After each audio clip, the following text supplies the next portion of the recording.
The night sky above Haven Prime shimmered with silent lightning. Far beyond the city's glowing towers, the stars seemed to tremble, as if they knew what was coming. Inside the great council hall, the air was heavy.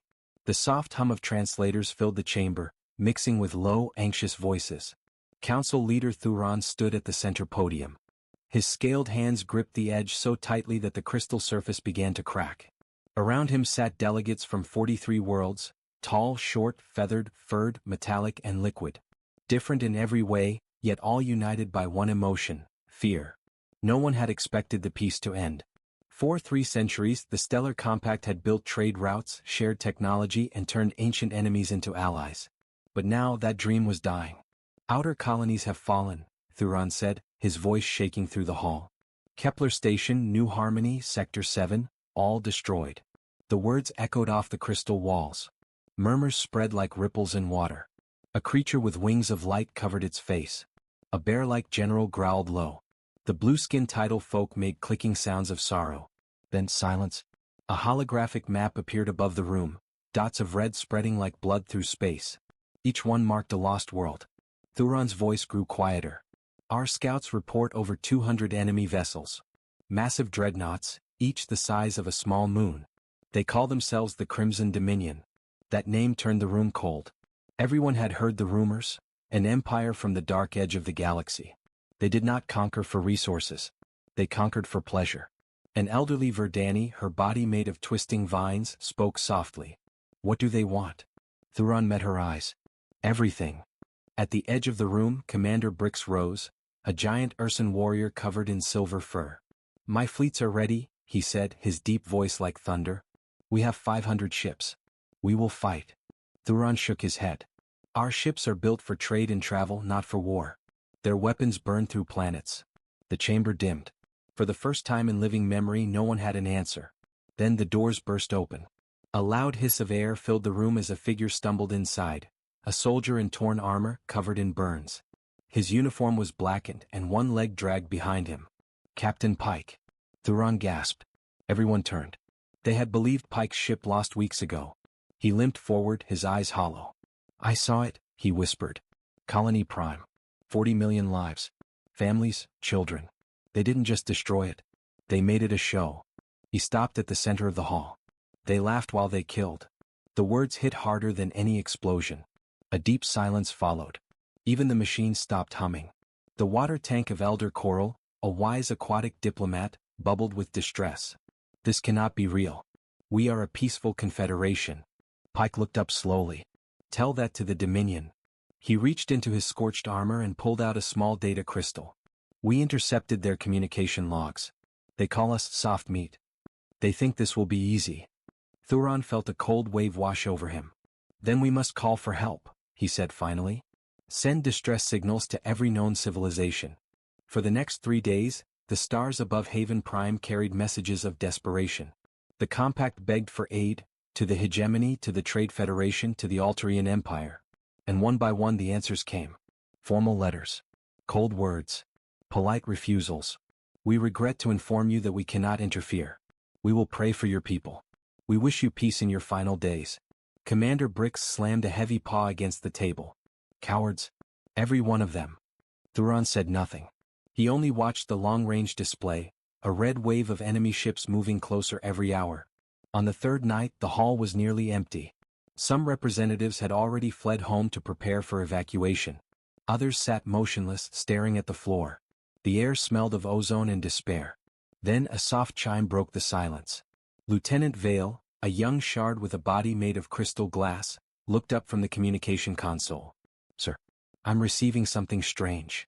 Thuron turned slowly. His voice was dull. Another rejection? Vale shook his head. No, sir. This one is different. The others leaned closer. A single blinking light appeared on the display, blue instead of red. Origin, system code. Sol 3. No one spoke. The name meant nothing. Who are they? Asked Elder Coral. Vale frowned. Unknown species. Never seen this frequency before. But the signal is strong. The council hall filled with a low hum as the message began to play. Static hissed through the speakers. Then a voice, deep, calm, and strangely human, spoke a single sentence. This is Admiral Hayes of the Terran Defense Fleet. Message received. Reinforcements are en route. The room froze. Bricks blinked. They're coming? Vale nodded. Yes, sir. But there's more. He played the rest of the message. A moment later the display shifted, thousands of blue signals appearing all at once. Each one a ship. Each one from Sol 3. Thuron stared in disbelief. How many? Vale's crystal fingers trembled over the console.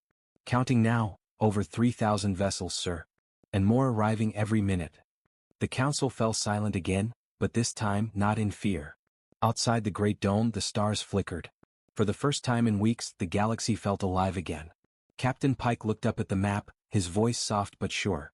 Whoever they are, they just declared war on the Crimson Dominion. For a long moment, no one in the Great Hall of Haven Prime moved. The message still echoed through the chamber, low, calm and filled with quiet power. Reinforcements are en route. It was such a simple phrase. But to the desperate leaders of the Stellar Compact, it sounded like hope itself. Council leader Thuron stood frozen under the glowing dome. His voice finally broke the silence. Did he say, reinforcements? Lieutenant Vale nodded, his crystal form flickering with light. Yes, sir. The transmission is real. It came from a world called Earth. Earth? Elder Coral repeated, her watery voice rippling in disbelief. Where is that? Vale pulled up a galactic chart. A faint dot appeared at the far edge of the Orion Arm, small, isolated, surrounded by nothing. Unknown civilization, Vale said. Single star system. One habitable planet. Primitive by our standards. The council chamber filled with uneasy murmurs. Commander Brix frowned. Then this must be some kind of joke. How could a single planet send reinforcements? Captain Pike shook his head slowly. That didn't sound like a joke. That voice, it belonged to someone who's seen war. A flicker of hope. Hours passed. The council remained awake, watching the displays. The Dominion fleet was still advancing, their massive dreadnoughts like shadows crawling across the stars. Then Vale called out again. New signal. Multiple warp signatures, incoming from the Sol 3 system. The room went still. Put it on screen, Thuron ordered. The central display shimmered, showing deep space near the edge of compact territory. For a moment only blackness. Then, flashes of blue light. One, then 10, then hundreds. Ships were arriving. Not just any ships. Colossal, metallic giants, gray and angular, their hulls marked with strange symbols. Unis Terran Fleet Earth Defense Command. They came in perfect formation, each vessel surrounded by glowing blue energy. The humans had arrived. The first contact. A transmission came through, direct and clear. This is Admiral Hayes of the Terran Defense Fleet, hailing the Stellar Compact Council. Do you read? Thuron swallowed hard and pressed the reply rune. Admiral Hayes, this is Council Leader Thuron of Haven Prime. We hear you. This is unexpected. The human's face appeared on the main screen, a man in a dark uniform, sharp eyes, calm expression. The backdrop behind him showed a vast command deck filled with officers and holographic displays. Council Leader Thuron, Hayes said. We received your distress signal. We understand you are under attack by the Crimson Dominion.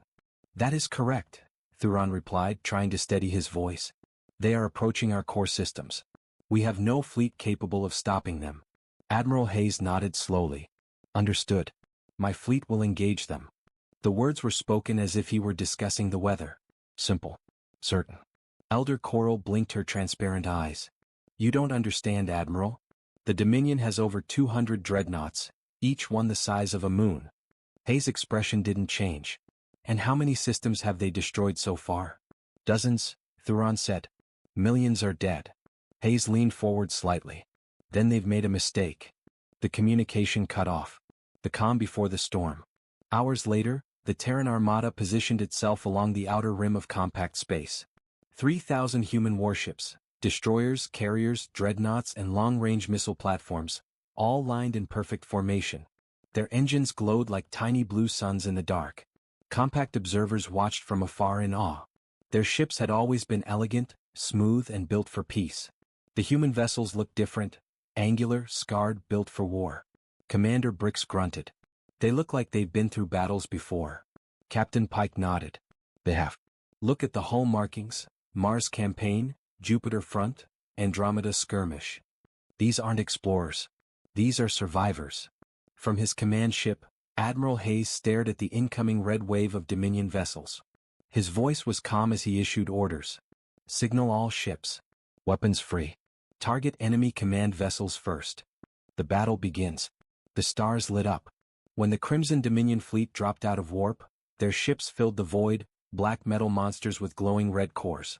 Their leader, Lord Viekar, watched the human formation on his screen and laughed. So the weaklings brought their pets. A single planet dares to face us. His second-in-command hissed. Their ships are small compared to ours. Viekar smiled. Then let them die quickly.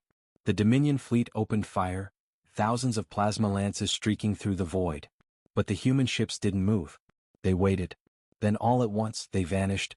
The Dominion fire hit nothing but empty space. Before the aliens could react, the humans reappeared behind them, their ships using some kind of slipspace microjump technology unknown to the compact. Missiles flew like storms. Railguns fired in thunderous volleys. The darkness of space turned white with light. Dominion dreadnoughts shattered one after another. In minutes, the impossible had happened. The invincible Crimson Dominion was losing. Shock and awe. From Haven Prime, the Council watched the battle in stunned silence. Commander Brix whispered, "By the stars, they're destroying them." Elder Coral's voice trembled. "They fight like no one I've ever seen. No hesitation. No fear." Thuron leaned closer to the screen. "What kind of people are they?" Pike answered softly, "The kind who've had to fight for every inch of their existence."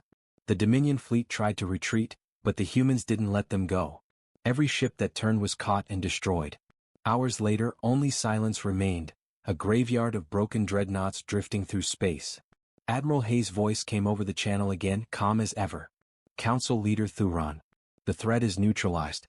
You're safe, for now. A message from Earth." Thuron could barely find his words. "You destroyed them. 200 ships, gone. We cannot thank you enough." Hayes' eyes narrowed slightly. "Don't thank us yet. This Dominion will return and they'll come stronger next time. When they do, we'll be ready." Thuron hesitated. "Who are you people?" Hayes paused. His voice was steady, quiet, but it carried weight. "We are humanity. We don't start wars. But we finish them." The transmission ended. The stars above Haven Prime seemed brighter than before. In that moment, every world of the stellar compact realized something new. Somewhere, out there, was a species that still believed in standing their ground. A species that answered when others turned away. A species called humanity. The war was over. At least, that was what the stars seemed to say. The dark void outside Haven Prime glowed faintly with the remains of battle, burned metal, broken dreadnoughts, and drifting wreckage from the once invincible Crimson Dominion. Their red lights had gone out, replaced by the cold blue glow of the Terran Defense Fleet. For the first time in months, there was silence across the stellar compact. Inside the Great Council Hall, the alien leaders sat in stunned disbelief. Holographic screens still showed the wreckage, the endless debris fields, and the human ships moving quietly through them like hunters after the storm. No one spoke for a long time. Finally, Council Leader Thuron broke the silence. His voice was quiet, filled with awe. "They actually did it." Elder Coral floated slowly in her tank, her soft blue eyes glowing with wonder. 200 dreadnoughts, she whispered. Destroyed in one night. Commander Brix grunted, his heavy chest rising. "I watched their formation. Every ship moved like part of one body. No hesitation. No confusion. Just purpose." He turned his head toward the others. "These humans, they're not like us." Echoes of battle. Beyond Haven Prime, the human fleet began collecting survivors and scanning the remains. Every Dominion ship they found, they destroyed completely, leaving nothing that could threaten again. On the command deck of the human flagship UNS Retribution, Admiral Hayes stood before a holographic display. "Status?" he asked. "Enemy fleet confirmed destroyed, sir," replied a young officer. "Minimal losses on our side. For ships damaged. No fatalities." Hayes nodded. His tone remained calm. "Good work. Begin decontamination of the debris field. Salvage what we can for data. I want to know how these things operate." The officer saluted and hurried off. Behind Hayes, another officer, an older woman with gray streaks in her hair, spoke quietly. "Sir, we're receiving hundreds of communication requests from the Alien Council. They want to speak directly with you." Hayes didn't answer right away. He looked out the viewport instead, at the shattered remains of the enemy fleet. Then he said softly, "They're afraid of us too. They just don't know it yet. The meeting. The next day, a human delegation arrived on Haven Prime. Their shuttle descended slowly through silver clouds, its engines leaving streaks of light. Thousands of aliens gathered in the streets to watch. They expected towering, terrifying warriors, but what they saw were ordinary beings in gray uniforms. Average height. Calm eyes. Faces that carried both kindness and exhaustion. When the shuttle doors opened, Admiral Hayes stepped out first. His boots touched alien soil as the entire crowd fell silent. Council leader Thuron approached, flanked by guards. For a moment, both sides stared at each other, two species from opposite corners of the galaxy. Thuron was the first to speak. Admiral Hayes of Earth, on behalf of the Stellar Compact, we thank you. You saved us from extinction. Hayes nodded politely. We don't believe in extinction, Council leader. We believe in survival. The tone of his voice was calm but strong. It carried the weight of centuries of struggle. Thuron tilted his head. We have studied your world. It is small, only one star, one habitable planet. How can such a world build a fleet like yours? Hayes smiled faintly. We learned the hard way, Council leader. Our history is written in blood and fire. Every time we thought peace would last, something came to test it. So we adapted. He looked up at the glowing dome above them. When your signal reached us, we knew what it meant. You weren't just asking for help, you were asking for someone who still remembers how to fight. The price of victory. That night, the humans shared data about the Crimson Dominion. They explained their weapons, their weaknesses, and their pattern of conquest. Every alien listened carefully, afraid to even interrupt. Captain Pike stood near the back of the room, arms crossed. He had seen what the Dominion did. He had seen the slaughter. Now, seeing the humans move with quiet confidence, he felt something he hadn't felt in years: safety. Elder Coral floated closer to Hayes. You destroyed them so quickly. Was it easy for your people? Hayes looked at her for a moment before answering. Nothing about war is easy. Every victory leaves scars. You just don't see them on the outside. He gestured to one of his officers, a young man with a prosthetic arm. Most of us lost something along the way. Family, friends, entire cities. That's why we don't fight for conquest. We fight so others don't have to. The hall grew silent again. Thuron finally spoke. Then why come for us? You owed us nothing. Hayes looked directly at him. You sent a call for help. We answered. Because once, long ago, no one answered ours.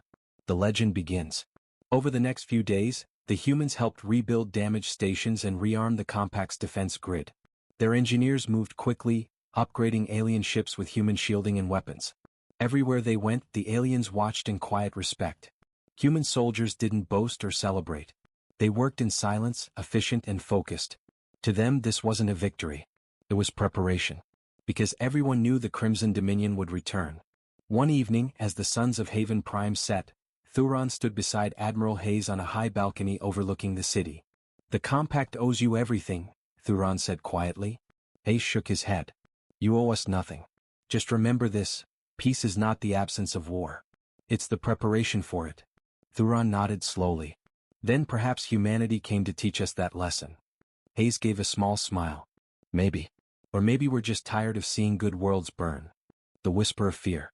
Far away, beyond the shattered Dominion lines, a small escape vessel drifted in darkness. Inside, one wounded Ravager commander crawled to a console and sent a single message through the void. His voice was hoarse but defiant. To the High Dominion Command, the rumors are true. The soft worlds have found new allies. They call themselves humans. And they are monsters.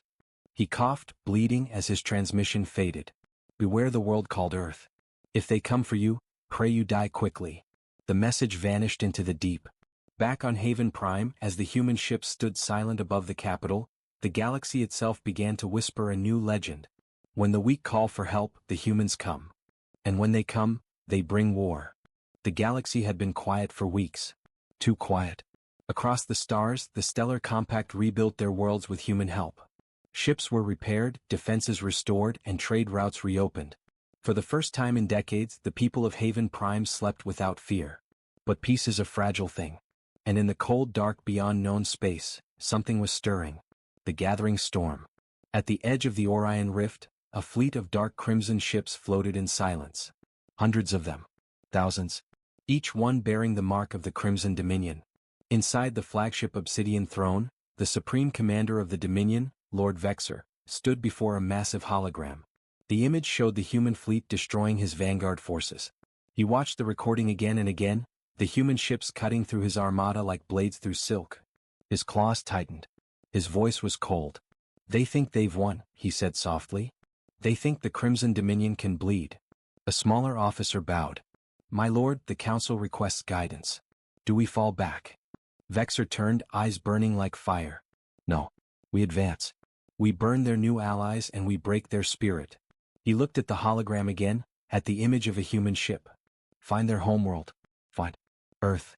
The warning. Far away in the quiet command center on Haven Prime, the humans had already noticed something strange. Long-range probes had gone missing near the outer systems. Sensor drones were destroyed. Communication relays, silent. Admiral Hayes stood beside Captain Lyra, watching the data feed flicker. "Third probe lost this week," she said softly. "Same sector. Same pattern." Hayes nodded slowly. "They're testing us. Checking where we're blind." He turned to the console. "Send message to all defense stations. Full alert. No ship enters or leaves without clearance." Then he looked out at the stars. "I can feel it," he murmured. "They're coming." Council in panic. That evening, the Council of 43 met again in the Great Chamber of Haven Prime. Every species had gathered, worried, restless, afraid. Council leader Thuron stood before the group. "The Dominion lives," he said, his voice trembling. "Our scouts report movement beyond the rift. A force unlike anything we've seen before." Elder Coral's tendrils glowed faintly. "How large?" Thuron swallowed hard. "At least 3,000 ships." A shocked murmur spread across the hall. Admiral Hayes rose from his seat, calm but firm. "We expected this. They can't afford to lose face. They'll strike hard and fast." A senator hissed, his eyes glowing red. "Then what do we do, human? You saved us once, but this is a war of extinction." Hayes' gaze hardened. "Then we fight like it is." The plan. The next few days were chaos. Human engineers worked side by side with alien crews, building new defenses. Massive orbital cannons were installed. Shield grids expanded. But even with all that, everyone knew the truth. They couldn't hold forever. Commander Brix walked beside Hayes in the shipyard, the hum of construction echoing around them. "You think this wall will stop them?" Brix asked. Hayes looked up at the sky. "No. But it'll slow them down." Brix frowned. "And after that?" Hayes smiled grimly. "Then we hit back." He pointed to a glowing holomap, showing a massive star system on the edge of Dominion space. "That's where they gather their fleets. We strike there first. Cut off their fuel lines. Make them bleed before they reach us." Brix nodded slowly. "A dangerous plan." Hayes' eyes were cold. "War always is." The first strike. Days later, the first wave of Dominion ships crossed into compact space. They came like a red storm, silent, disciplined, unstoppable. Outposts vanished in minutes. Defense stations were torn apart. And then, they hit Vereen 9, the first humanated colony world. The Dominion ships surrounded it, raining fire from orbit. Thousands of civilians screamed as cities burned. But before the final strike could fall, a shadow appeared in the sky, the UNS Retribution and its escort fleet. Human ships dropped from FTL in perfect formation, their cannons glowing white-hot. "Target their command vessel," Hayes ordered. "Let them remember who we are." The first salvo hit like a hammer. One Dominion battleship exploded instantly. Another lost control, spinning into its allies. Within minutes, the battlefield became a storm of fire and metal. The message. When the smoke cleared, only debris remained. The Dominion fleet had been crushed, but so had the colony below. Admiral Hayes stood in the silent command room, staring at the casualty list. He closed his eyes for a moment, then spoke quietly. "Transmit message to the Dominion. Tell them this. You wanted our attention. You have it." His voice grew colder. "And tell them, the next war won't be fought in our worlds." Captain Lyra looked at him. "You mean?" He nodded. "We're taking the war to them." The fear spreads. Across the galaxy, rumors spread again. Whispers in every port, every trading hub, every military post. The humans are preparing something. They're building fleets in silence. They say Earth itself is awake. On distant worlds, Dominion commanders grew uneasy. They had crushed empires before, but none that fought like humans. None that smiled before battle. The calm before the storm. Back on Haven Prime, the sky glowed with the lights of 1,000 warships gathering. Humans and aliens together, ready to face the greatest threat in galactic history. Council leader Thuron stood beside Admiral Hayes on the viewing platform. "So this is it," Thuron said quietly. "The war to decide everything." Hayes nodded slowly. "Yes. The first time the galaxy stands together. The last time we let tyranny rise." He turned to watch the fleets forming in orbit, ships from dozens of worlds flying under one banner. And at the center of them all, the human flagship gleamed with blue light. Hayes whispered, "We warned them once. Now, they'll learn what happens when humanity fights back." The stars burned red in the distance. It was the color of war. For months, the humans and their new allies had prepared in silence. Shipyards glowed around Haven Prime, filling the skies with massive cruisers and carriers. Every world of the compact sent what it could: soldiers, engineers, medics, raw minerals, anything to fuel the coming storm. At the center of it all, Admiral Hayes stood on the bridge of the UNS Retribution, the largest human flagship ever built. Its hull gleamed like polished iron, covered in fresh armor plating and new rail cannons the size of city towers. Around him floated a fleet of over 2,000 ships, a mix of human warcraft and alien vessels. Each one bore the same white insignia painted boldly on its side. Unity Fleet. The launch. The fleet gathered above Haven Prime, orbiting in perfect formation. In the command chamber, Council leader Thuron watched from a massive viewing window. "After this," Thuron said quietly, "there will be no turning back." Hayes didn't look away from the stars. There never was. The Council approved the mission with a single purpose: strike deep into Dominion space, destroy their shipyards and end the war before it consumes the galaxy. As the countdown began, the voice of the central AI echoed through every ship. "All fleets prepare for FTL. Coordinates locked, Crimson Sector. Engage on Admiral's mark." Hayes raised his hand. "Unity Fleet. Jump." The stars stretched into white lines, and in a flash, thousands of ships vanished into the void. The invasion begins. They reappeared near the blood-red star Vornis 9, the heart of Dominion industry. It was a graveyard of planets, ash and metal orbiting in silence. Every surface was covered with factories, slave camps, and war foundries. Sensors screamed. Over 1,000 Dominion ships were already waiting, forming a vast wall of crimson steel. Captain Lyra whispered, "They knew we were coming?" Hayes smiled coldly. "Good. Saves us the trouble of finding them." He opened the interfleet channel. "All units, target their command ships. Let's finish what they started." Then the galaxy exploded. The Battle of Vornis 9. Beams of light tore across space. Missiles streaked past shattered moons.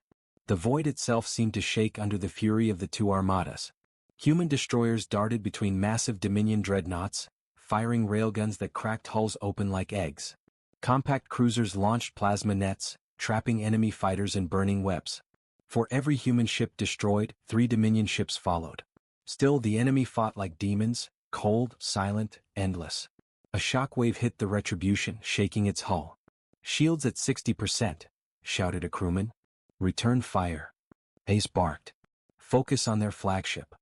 Across the battlefield, the Dominion's command ship, the Obsidian Throne, floated like a mountain of darkness. At its center stood Lord Vexor, watching with a cruel smile. "Ah, the humans," he muttered.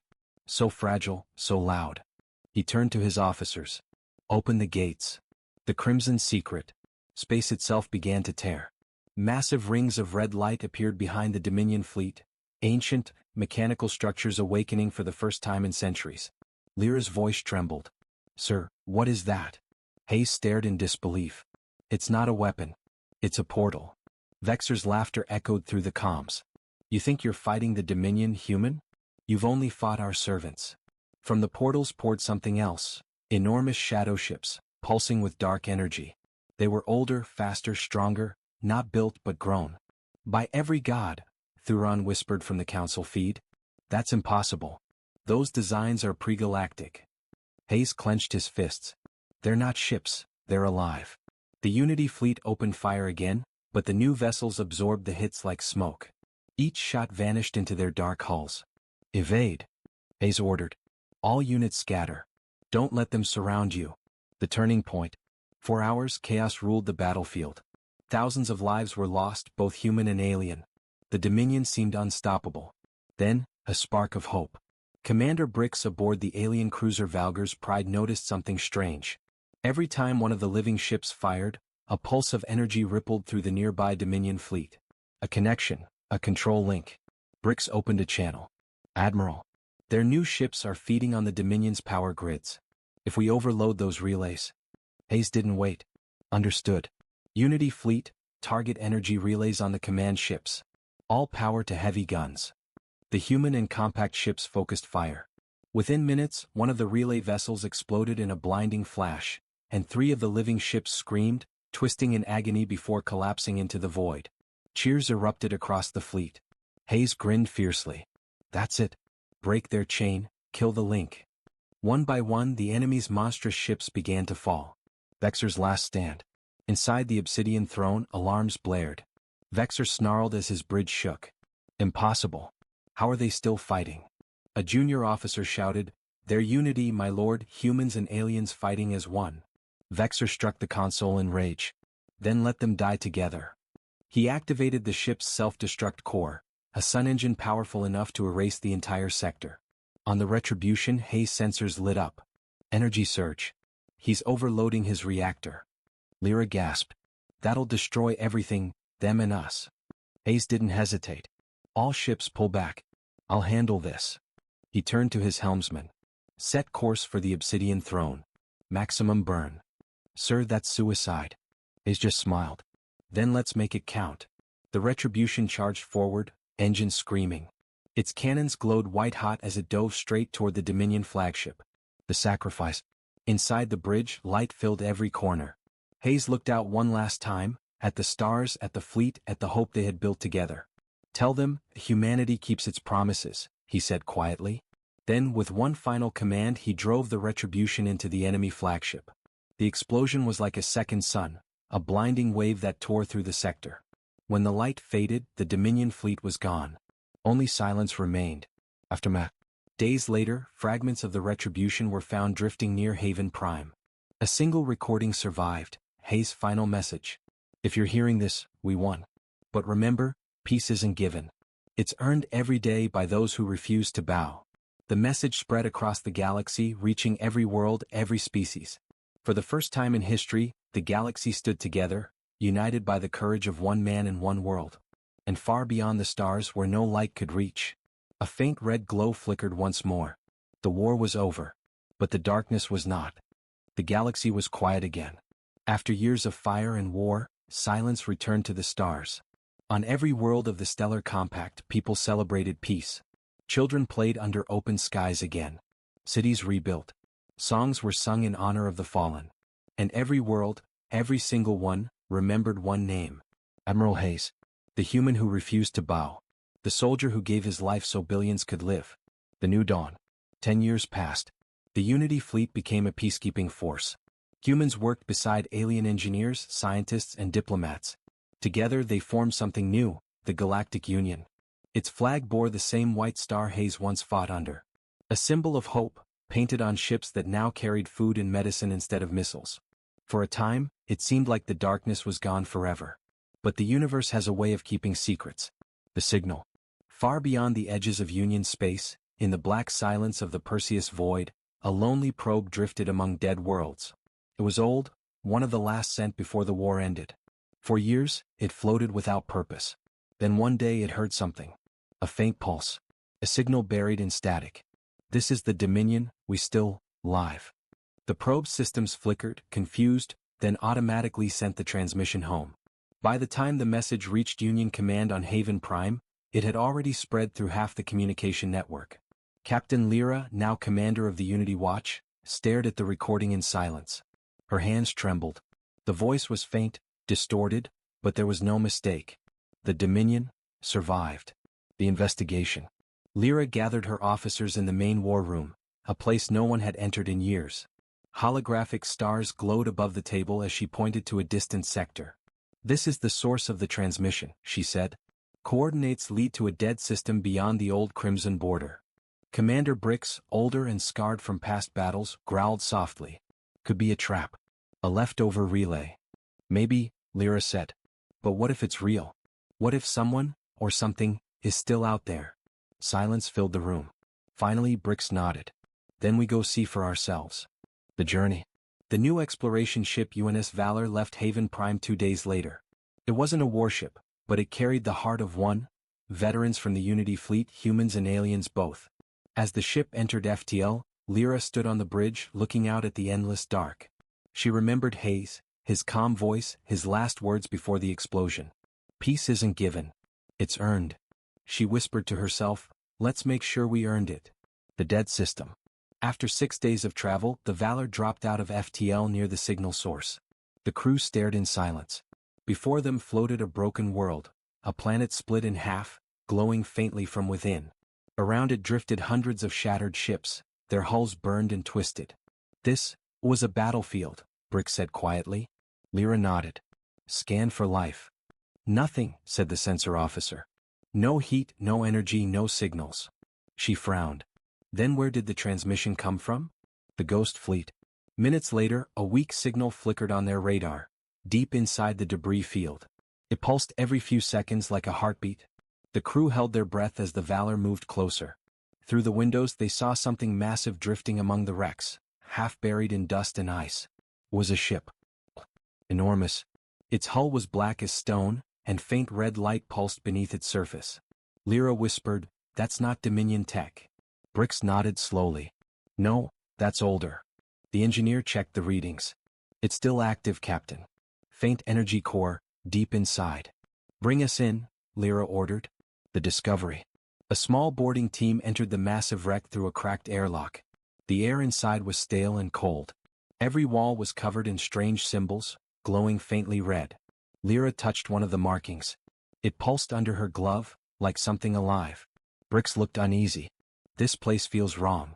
In the central chamber they found a large black sphere, smooth and humming with low energy. It stood on a pedestal surrounded by alien bones. Lyra stepped closer. What is this? Before anyone could answer, the sphere lit up. A voice filled the room, low, mechanical, ancient. We are the Crimson. We do not die. The lights on the sphere grew brighter. You thought we were Empire? We were Seed. Lyra froze. Seed. The Dominion was born from us. But we are much older. And now, we wake again. Suddenly the ship's power surged. Every console on the Valor flickered. On the bridge, alarms blared. Captain. Something's overriding our systems. Lyra shouted, cut the connection. Too late. The awakening. The black sphere cracked open, light pouring out like liquid fire. The ground shook. Outside, the debris field began to move. The wrecked Dominion ships, hundreds of them, slowly turned toward the Valor. Engines long dead began to glow red again. They're powering up. Bricks yelled. All of them. Lyra ran back toward the airlock. Everyone back to the ship. Now. The Valor's engines roared to life as they tried to escape the field, but the wrecks moved faster, like puppets pulled by unseen strings. FTL jump unavailable, the pilot shouted. Something's holding us. On the main screen, the massive alien wreck, the one they had entered, started to shift. Its broken hull began to reshape itself. The glowing red veins spread across its surface like fire. It wasn't a ship anymore. It was alive. The final transmission. Lyra opened a secure channel back to Haven Prime. This is Captain Lyra of the Valor. We found something worse than the Dominion. They were only servants. This is the real Crimson. Static crackled through the line. Lyra, say again. What's happening? Her voice was steady but her eyes showed fear. Tell the Union. The war isn't over. It never was. The light engulfed the Valor. Then silence. The return. 3 weeks later, the Valor's beacon appeared again, far from the Perseus void. The ship drifted in space, dark and cold. A rescue vessel from Haven Prime approached cautiously. No response. No life signs. When they finally docked and entered the ship, they found it empty. No crew. No bodies. Only one thing remained on the bridge, a single message burned into the console screen. We are awake. The rescuers stared in horror as every star outside the window began to dim. One by one. The Crimson had returned. And this time they weren't coming for war. They were coming for everything.